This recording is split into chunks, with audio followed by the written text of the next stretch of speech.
Hello there, tudo bem com vocês? Meu nome é Ludinei, vocês já sabem, vocês estão no Agentes Nerds e hoje vamos falar um pouco sobre Sandman. Mas antes de começarmos, não deixem de se inscrever no canal, deixar o like, ativem o sino de notificações para receber novos conteúdos que serão feitos aqui no canal. Também não deixem de seguir os nossos canais parceiros. Pokémon Go é o canal do Mestre Yodo, não tem canal melhor. Caso você curta aí o Pokémon Unite, não deixem de acompanhar o conteúdo do Coliseu Pokémon e do Diário de Trevor. Caso você seja aquele carinha legal ali das revistas em quadrinho, que gosta de entender um pouco sobre os personagens Marvel, DC, One Piece, Naruto, personagens de jogos de videogame, séries, filmes, ou o que mais vocês pedirem nos comentários, não meu, lá do canal do Histórias de Herói. Não deixem de seguir essa galera também, ajuda a gente a crescer e a produzir mais conteúdo de qualidade para vocês. Sem mais delongas, hoje a gente vai falar um pouco sobre Sandman. Mas antes de começarmos, eu já vou falar uma coisa com vocês. Eu não vou ficar aqui parado, mas isso é diferente do quadrinho, isso não é. Por quê? O Neil Gaiman, quando ele criou Sandman, ele nem sequer tinha expectativas de que faria sucesso, tá? A princípio era para ser 8 edições e depois ele poderia estender isso até 12, mas fez tanto sucesso que rendeu ao Neil Gaiman aí 75 edições. E aí, tipo, ao decorrer da história, tem muita coisa que o Gaiman gostaria de ter mudado, tá bom? Então, talvez muitas dessas coisas estejam dentro da série. Se vocês quiserem um vídeo mais detalhado sobre essas coisas assim, deixa aqui nos comentários pra gente, tá bom? E então, o maior problema que nós temos aí é Netflix. A gente sabe que a Netflix tem um certo problema em adaptar séries, séries de quadrinhos e tal. Não, nem tudo dela é ruim. A Netflix tem adaptações extremamente boas. Por exemplo, ela tem Lupin, que é muito boa. Ela tem Umbrella Academy, que também é uma série muito boa. Ela dá seus escorregos, mas o saldo da Netflix para adaptações ainda assim é muito bom. Ok? Então não julgue a produtora só por Resident Evil, por Legado de Júpiter, ou por algumas outras, 2 ou 3 coisas aí. Death Note, mas Death Note, enfim. Sandman, como eu estava dizendo aí, são 10 episódios, a série é dividida em 10 episódios, compilando apenas ali o primeiro arco dos quadrinhos, o primeiro, talvez o primeiro e o segundo, né? Porque para em Prelúdios e Noturnos. E não, é Prelúdios e Noturnos e Casa de Bonecas. Vamos lá. Eu tinha um certo medo da série não dar certo, porque os quadrinhos de Sandman, eles são geniais, eles são coisas, assim, são 75 volumes essenciais para quem quer colecionar quadrinhos.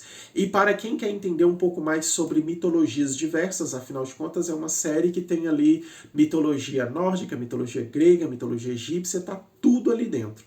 E aí, quando a Netflix anunciou essa série, eu fiquei tipo, será que vai dar certo? Será que não vai? E para minha surpresa, a série é incrível. Mano, sério, Sandman é incrível. Se você tinha dúvida se deveria assistir ou não, sim, você deve assistir Sandman. Na moral, você tá perdendo muito em não assistir aí essa série. O primeiro episódio da série, ele contém ali uns errinhos. Existem erros da série, sim, só que são mais por decisões do que por adaptação. Vamos lá. Logo no primeiro episódio a gente já vai ver ali o que acontece com o Morpheus. A partir de aqui tem spoiler, tá? Então se você não quer ter spoiler de Sandman, não continua nesse vídeo. Infelizmente esse vídeo não vai ser com spoiler. Não vai ser sem spoiler, ele vai ter spoiler e tá tudo muito bom. Mas não são spoilers pesados. Sandman tem essa mágica, tá? Você pode dar spoiler e ainda assim você vai se surpreender assistindo ou lendo. Não vai estragar nada. Então, assim, logo no primeiro episódio a gente tem ali o Sandman que é preso dentro de uma cúpula. E uma coisa legal aqui é porque nesse período de prisão do Sandman a gente tem uma doença, né? Uma epidemia de encefalite que muitas pessoas não dormem e outras dormem para nunca mais acordar. Vale ressaltar que esse período, ele de verdade existiu. Existe mesmo dentro da nossa história uma galera aí que passou por esse período de pandemia de encefalite que aconteceu exatamente as mesmas coisas. E aqui a gente já tem o Gaiman mostrando o quão gênio ele é, pois ele pegou um período real e colocou que foi exatamente o período em que um personagem fictício esteve aprisionado. E aí a gente ainda tem uma referência a Aleister Crowley, porque o Burgess, ele é um rival do Aleister Crowley, e o problema do primeiro episódio está no fator corvo. Aquele corvo ali é um problema gigantesco dentro do primeiro episódio. Por quê? Porque o corvo do Sandman, ele tem uma ligação entre o Senhor dos Sonhos e o seu mundo. Então o corvo pode se comunicar com os personagens do sonho.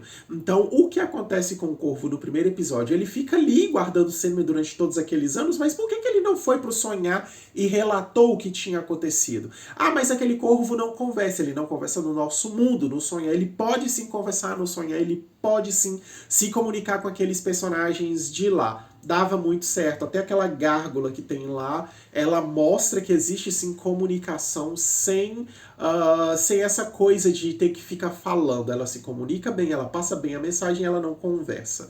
Então, assim, o que nós temos de pontos negativos na série? Nós temos os efeitos, alguns CGIs não estão legais, tá? A Netflix ainda pecou ali em alguns CGIs, mas ela compensa isso no roteiro. O roteiro de Sandman é muito bem amarrado. Uma coisa que é muito interessante na série é o próprio Morpheus. Cara, como aquele ator interpreta bem.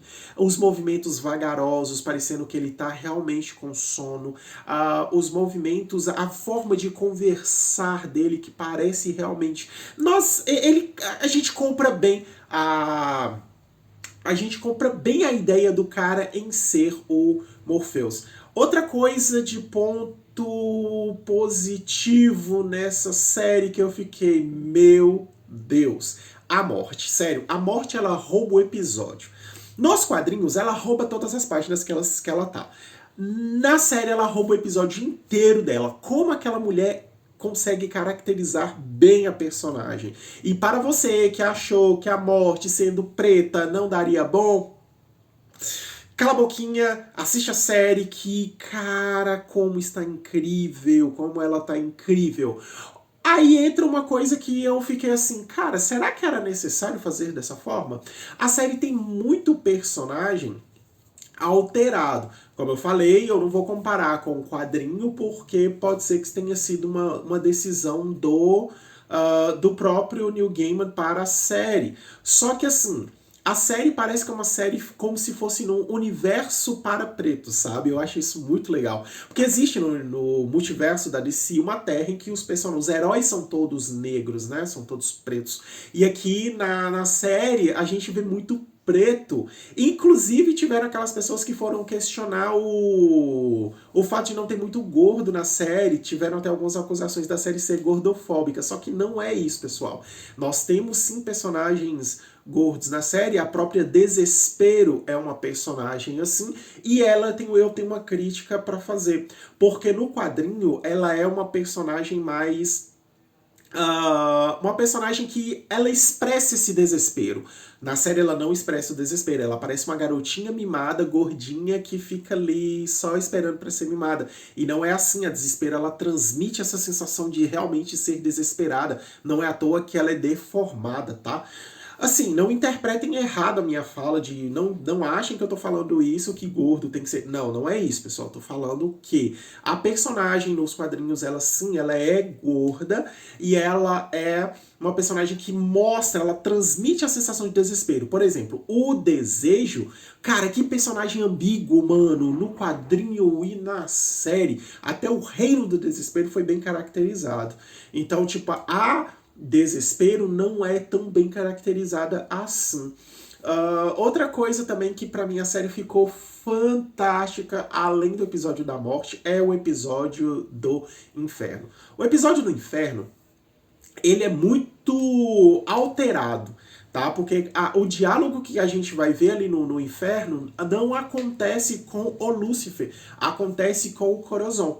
Só que aí eles fizeram essa alteração pra série e, mano, como que aquilo ficou perfeito. Em contrapartida, não havia necessidade nenhuma daquele diálogo com o Corvo, entre o Matthew e o Morpheus. Aquele diálogo ali não funciona. Podia ter descartado aquilo e deixado só dar ênfase pro Morpheus e pro Lúcifer ali. E a série ali no último episódio já nos mostra que possivelmente teremos aí uma série do Lúcifer. Por quê? Porque o Lúcifer ele resolve fazer o Morpheus pagar por aquela humilhação que ele tem. E essa forma de pagamento é simplesmente abrir os portões do inferno e entregar as chaves para o Sandman. Isso acontece nos quadrinhos. E aparentemente isso vai acontecer na série ali na segunda temporada. Que sim, Sandman tem uma segunda temporada já confirmada. E o que pra mim é o episódio, um dos episódios mais legais, gente, é meu episódio favorito da série de longe, é o episódio do bar. Aquele episódio do bar, ele me deixa, foi um episódio que também me deixou preocupado. Por quê? Porque no quadrinho ele é pesado, ele é um episódio de terror. Ele não é um terror no sentido de você abrir uma porta e ter um monstro. Não, quando você para pra prestar atenção nas falas dos personagens, quando você para pra prestar atenção em como as coisas encaminham dentro daquele bar, é aterrorizante. E aí a Netflix, eu fiquei naquela, pô, será que a Netflix vai ter culhão pra fazer essa coisa e tal? E sim, ela teve culhão e fez o episódio do jeito que deveria fazer. O que faz com que o episódio seja magnífico.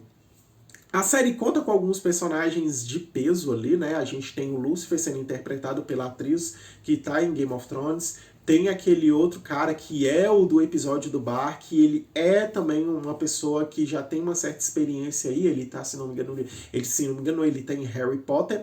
E assim, de forma geral, eu dou uma nota 7 em 10 para a série, porque ela tem alguns pecados ali sim. O CGI, como eu já citei, em alguns momentos não são legais. Também a falta de dinheiro é perceptível também, né? Porque, tipo, existem momentos em que a gente vê que a necessidade do CGI, ela tá ali, mas se tivesse muito próximo, a gente veria que não é verdadeiro, que é falso, então eles optaram por deixar determinados cenários muito distantes. Outra coisa também, alguns momentos o roteiro não fica tão legal assim. É interessante porque muitas das falas, elas são tiradas do quadrinho, tá? Tem muita fala na série que é literalmente eles leram o quadrinho e transpuseram ali. E aí nós temos mais uma alteração que eu achei legal, que é a do Constantine. A gente sabe que por direitos autorais não daria pra colocar todos os personagens. Então, tipo, não tem a Liga da Justiça, não tem o Caçador de Marte, não tem o próprio Constantine. Eles substituíram pela Joanna Constantine. E ela é uma personagem que eu amei ao mesmo tempo que ela é um problema dentro da série. Por quê? Porque os diálogos dela com o Constantine são exatamente os mesmos dos quadrinhos. A forma como ela duvida do Sandman é a mesma que o Constantine duvida do Sandman nos quadrinhos. Só que nos gibi, quando o Constantine percebe que ele realmente está conversando com o Senhor dos Sonhos, ele abaixa a bola. Ele sabe que ali ele pode se dar mal a qualquer momento, ele baixa a bola. Já na série, não. A Joanna, ela continua tupetuda, ela continua de nariz em pé. É como se quem estivesse na frente dela fosse um humano normal. E a gente sabe que o Morpheus não é. Porque o Morpheus, ele tá com raiva, ele ainda tem aquele senso de vingança e qualquer momento ele poderia simplesmente fazer a Joanna dormir para nunca mais acordar. Afinal de contas, quando ele vai pro inferno, você tem o contato dele com Nada. E Nada simplesmente vai parar ali porque ela terminou com o Morpheus. Apenas, tá? Ela é o par romântico dele em uma era atrás que ela simplesmente quis terminar pra ficar com o povo dela e o Morpheus simplesmente joga ela no inferno. E ali você tá tendo a Joanna Constantine que tá, tipo, desafiando o próprio Morpheus e o Morpheus tá simplesmente, deixe isso passar. Então, assim, existem alguns detalhezinhos que não me agradam, mas no mais a série ela é incrível, valendo muito que seja assistido. Farei mais vídeos sobre o Sandman, com mais alguns detalhes aí, tá bom? Vejo vocês no próximo vídeo, que a força esteja com vocês, fiquem bem, fiquem com Deus e até mais.